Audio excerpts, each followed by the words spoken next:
Problem PCOD मध्ये काय आहे की एग्ज रिक्रूट होतात पण रिलीज होत नाही.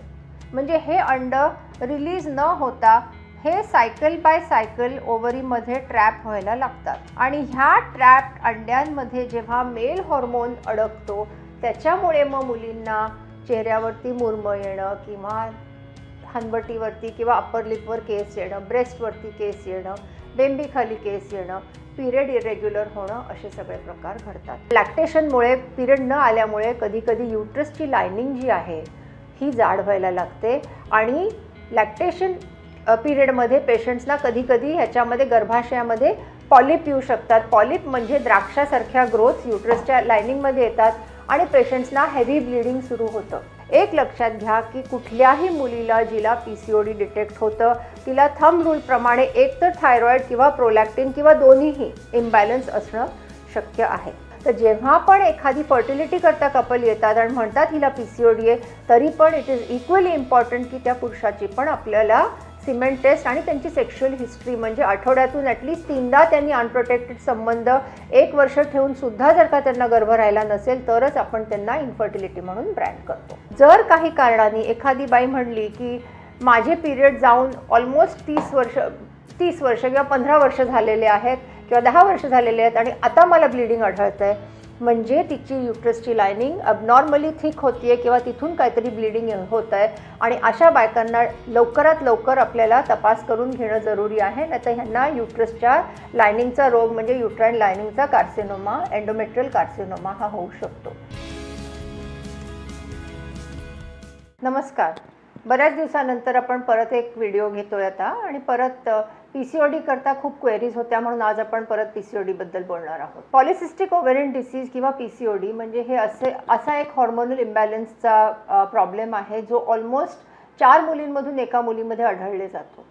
हा नवीन प्रॉब्लेम आहे का? हा आजच सुरू झाला आहे का? नाही, हा पहिले पण होता पण पहिले एवढा अवेअरनेस नव्हता. आपण पूर्वी पण बघायचो आपल्या लहानपणी की आपल्या आजीला कुठेतरी इथे दाढीवरती केस असायचे किंवा ओठावरती अपर लिपवरती केस असायचे किंवा अंगावरती केस असायचे. हे ओल्ड पीसीओडी होते जे आपण कधी इग्नोर केले किंवा कधी नोटीसच नव्हते केले. पण सध्या ह्या 10 वर्षांमध्ये जेव्हा मुलींमध्ये खूप अवेअरनेस आलेला आहे तेव्हा पीसीओडीची लक्षणं काय आहेत आणि हे का होतं ह्याच्याकरता बऱ्याचशा माता किंवा मदर्स किंवा मुली स्वतःसुद्धा अँक्शियस आहेत. तर पीसीओडी म्हणजे काय? पीसीओडी म्हणजे एक हॉर्मोनल इम्बॅलन्स जिथे एखाद्या मुलीचं अंड व्यवस्थित सुटत नाही. तर आता मी हे ड्रॉ करून तुम्हाला दाखवणार आहे. तर तुम्हाला अगदी सोपेपणे मी शिकवणार आहे की पीसीओडी म्हणजे काय. ही गर्भाची पिशवी आहे, ह्या ट्यूब्स आहेत आणि ह्या 2 ओव्हरीज आहेत, हा वजायना आहे. ओव्हरीजमधून एका सायकलमध्ये अंड ह्या ओव्हरीतून सुटलं तर दुसऱ्या सायकलमध्ये ह्या ओव्हरीतून सुटतं. तर जेव्हा पण एखाद्या मुलीचा पिरियड येतो तो पिरियड युजुअली 28 दिवसाचा असतो किंवा 30 दिवसाचा असतो. जेव्हा तिची पाळी सुरू होते तेव्हा तिचं एग रिक्रूटमेंट दुसऱ्या सायकलकरता लगेच चालू होतं. तिला 4-5 दिवस ब्लिडिंग होतं आणि मग 14व्या दिवशी तिचं आयडियली अंड सुटतं आणि ह्या अंड्याच्या रिस्पॉन्समध्ये ओव्ह्युलेशनच्या रिस्पॉन्समध्ये तिला ब्लिडिंग येतं. प्रॉब्लेम पीसीओडीमध्ये काय आहे की एग्ज रिक्रूट होतात पण रिलीज होत नाही. म्हणजे हे अंड रिलीज न होता हे सायकल बाय सायकल ओव्हरीमध्ये ट्रॅप व्हायला लागतात आणि ह्या ट्रॅप्ड अंड्यांमध्ये जेव्हा मेल हॉर्मोन अडकतो त्याच्यामुळे मग मुलींना चेहऱ्यावरती मुरमं येणं किंवा हनवटीवरती किंवा अप्पर लिपवर केस येणं, ब्रेस्टवरती केस येणं, बेंबीखाली केस येणं, पिरियड इरेग्युलर होणं असे सगळे प्रकार घडतात. तर पिरियड इरेग्युलर पीसीओडीमध्ये का होतात? कारण जेव्हा अंड सुटतं तेव्हा हा ट्रिगर मिळून पिरियड येतो पण अंड सुटलं नाही तर ही लायनिंग वाढायला लागते आणि मग एखादी पेशंट म्हणते की डॉक्टर मला पिरियड्स 45 किंवा 35 किंवा 60 दिवसात येतात आणि मग जेव्हा येतात तेव्हा एक्स्ट्रीमली हेवी पिरियड्स येतात. तर हे टिपिकल पीसीओडीचं लक्षण आहे की पिरियड इरेग्युलर येणं आणि जेव्हा पण येतात तेव्हा हेवी येतात. आणि मेन आता ह्या पीसीओडीमध्ये जेव्हा इथे अंडे हे अडकलेले असतात तर ह्याच्यामध्ये 2 हॉर्मोनल इम्बॅलन्स होतात. एक आहे थायरॉईड आणि दुसरा आहे प्रोलॅक्टिन. हे दोन्हीही हॉर्मोन्स जे आहेत हे वेट गेन किंवा वजन वाढवण्यामध्ये कॉन्ट्रीब्यूट करतात आणि जेवढं वजन वाढेल तेवढं ते PCOD बिघडत राहतं. तर आपल्याला थायरॉईड रेग्युलेशन म्हणजे थायरॉईड करेक्ट करणं जरुरी आहे आणि प्रोलॅक्टिन पण करणं जरुरी आहे. एक लक्षात घ्या की कुठल्याही मुलीला जिला PCOD डिटेक्ट होतं तिला थंब रूलप्रमाणे एक तर थायरॉईड किंवा प्रोलॅक्टिन किंवा दोन्हीही इम्बॅलन्स असणं शक्य आहे. दुसरी गोष्ट, जेव्हा तुम्ही PCOD म्हणून डिटेक्ट होता, तुम्ही आयुष्यभर PCOD म्हणून राहणार आहात, तर तुम्हाला कुठल्याही ऑल्टरनेट थेरपिस्टनी की कुठल्याही लाईन ऑफ ट्रीटमेंट, समजा आयुर्वेद असू दे, होमिओपॅथी असू दे, चायनीज मेडिसिन असू दे, कोणीही तुम्हाला जर म्हटलं की आम्ही तुमची PCOD घालवणार आहोत, तसं शक्य नाही. वेट लॉसमुळे PCODची लक्षणं कमी होऊ शकतात, पण तुम्ही लाईफ लाँग PCODचे पेशंट म्हणून राहता. PCOD हे कुठल्या कुठल्या वयोगटात आपण एक्सपेक्ट करतो. तर कधी एखादी 13 वर्षाची मुलगी तिच्या आईबरोबर येईल आणि तिची आई म्हणेल की डॉक्टर हिला पिरियड इरेग्युलर आले आणि आता तिला 1 महिन्यापासून कंटिन्युअस ब्लिडिंग येत आहे. कधी तिच्या चेहऱ्यावर मुर्म असतील किंवा नसतील, छोटेसे बॉडीवरती केस असतील किंवा नसतील. तर अशा मुलींना प्युबर्टी मेनोराजिया म्हणजे काय की एक्सेसिव्ह ब्लिडिंग, कारण की युट्रसची लायनिंग खूप जाड झालेली असते आणि त्याच्यामुळे त्यांना ब्लिडिंग होतं. अशा मुलींना आपण हॉर्मोनल टॅब्लेट्स दिल्या तर त्या व्यवस्थित होतात आणि त्यांचे पिरियड रेग्युलर होतात.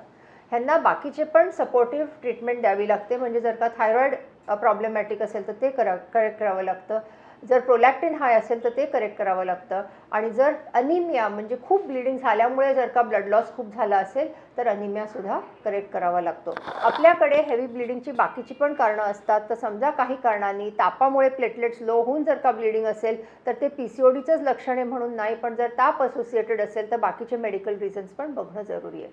हे झालं एक प्रेझेंटेशन. नेक्स्ट प्रेझेंटेशन, एखादी मुलगी 19-20 वर्षात येऊ शकते की ती म्हणते डॉक्टर मला पिरियड इरेग्युलर आहेत, पण मला अतिशय चेहऱ्यावरती पिंपल्स आलेले आहेत, मला चिनवरती किंवा बॉडीवरती केस आहेत, अपर लिपवरती केस आहेत आणि मला खूप कॉन्शियस वाटतं आणि मला पिरियडच्या आधी खूप चिडचिडेपणा, आरडाओरडा आणि हळवेपणा येतो. तर हे काय आहे? हे टिपिकली PCODमध्ये मेल हॉर्मोन एक्सेसमुळे झालेले इफेक्ट्स असतात आणि हळवेपणा आणि चिडचिडेपणा is typically because of her prolactin excess. तर प्रोलॅक्टिन असा हॉर्मोन आहे जो ब्रेस्ट मिल्कमध्ये युजली सिक्रीट होतो, पण PCODमध्ये हा प्रोलॅक्टिन हॉर्मोन ॲबनॉर्मली वाढल्यामुळे एखाद्या मुलीला चिडचिडेपणा, हळवेपणा, रडू येणं, ब्लोटिंग, वॉटर रिटेन्शन, अंगाला सूज येणे आणि गोड खावंसं वाटणं किंवा पिरियडच्या आधी खूप चिडचिडेपणा, हळवेपणाने रडणं, हे सगळे लक्षणं प्रोलॅक्टिनचे असतात. आपण एक साधी टेस्ट करून जर का प्रोलॅक्टिन एक्सेस पाहिलं आणि ते करेक्ट केलं तर ऑटोमॅटिकली तिचं वेट लॉस होतं, ती अतिशय शांत होते स्वभावाने आणि आपल्याला PCOD करता काही टॅब्लेट्स देणं जरुरी असतं. आता मी टॅब्लेट्स द्यायला गेले की लगेच पेशंट्स किंवा त्यांचे जे फॅमिली मेंबर्स असतात ते म्हणतात डॉक्टर हिला मुलं व्हायला त्रास होईल किंवा हॉर्मोनल टॅब्लेट्स जास्त घेणं बरोबर नाही आहे. नाही, ह्या काही टॅब्लेट्स अशा आहेत ज्या PCODमध्ये ट्रीटमेंट करता टेलर करण्याकरता केलेल्या आहेत, जे 4th जनरेशन प्रोजेस्ट्रॉन आपण म्हणतो, ज्याच्यात ड्रॉस्पेरिनॉन नावाचा प्रोजेस्ट्रॉन असतो, which is extremely effective for PCOD, ज्याच्यामध्ये हा ड्रॉस्पेरिनॉन जाऊन टिपिकली मेल हॉर्मोनचे जे रिसेप्टर्स असतात, जिथे तिला मुर्म आहेत किंवा जिथे तिला केस आहेत, त्याला बाइंड करून तिच्या चेहऱ्यावरती ग्लो यायला लागतो 1-2-3 आठवड्यातच, आणि तिला वॉटर रिटेन्शन कमी करण्याकरता तिला युरिन जास्त पास होते ड्रॉस्पेरिनॉननी आणि त्याच्यामुळे तिचं सायकल रेग्युलेशन व्यवस्थित होतं. ह्या टॅब्लेट्स अतिशय सेफ असतात आणि आपण ह्या सायक्लिकली ऑलमोस्ट 6 ते 8 महिने किंवा 1.5 वर्ष 2 वर्षसुद्धा देऊ शकतो. फक्त वर्षातून एकदा त्यांचा रेग्युलर चेकअप करणं जरुरी आहे. आता ह्याच्या पुढच्या वयोगटात म्हणजे मे बी बिटवीन 24 ते 27, 28 किंवा 30-32 वर्षापर्यंत युजली मुली कधी कधी फर्टिलिटी प्रॉब्लेम घेऊन येतात. प्रत्येक PCODला फर्टिलिटी इश्यू असतोच असं नाही.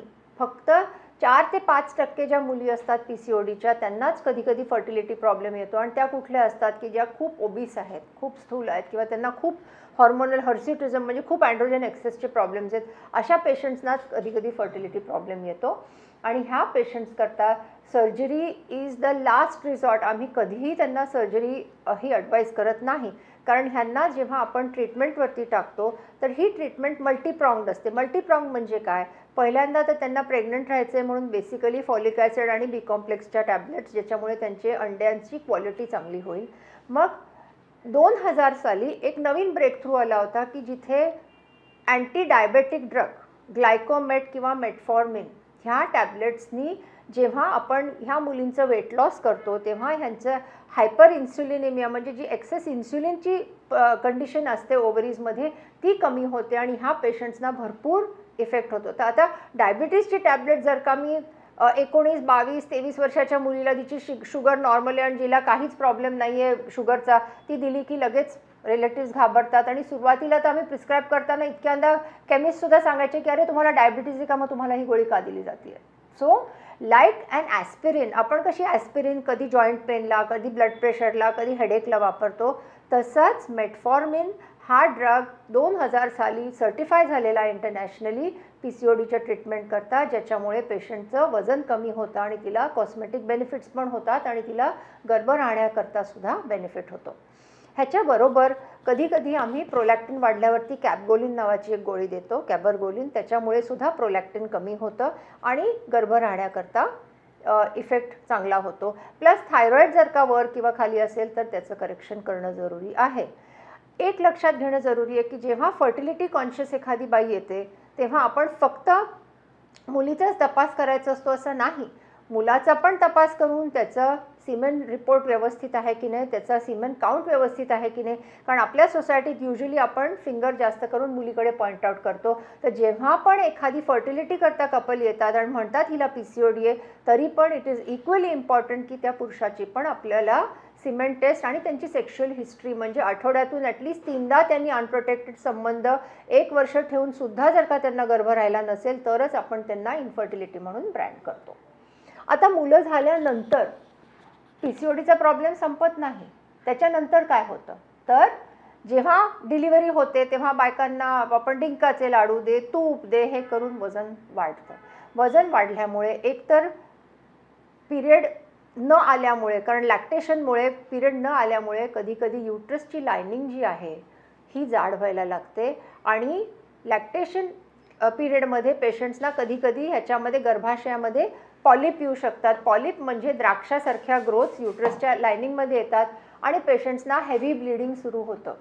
म्हणून PCODच्या मुलींनी डिलिव्हरीनंतर व्यवस्थित वजन कमी करणं अतिशय जरुरी आहे आणि एक सोनोग्राफी करून आपली युट्रसची लायनिंग नीट आहे की नाही हे बघणं अतिशय जरुरी आहे.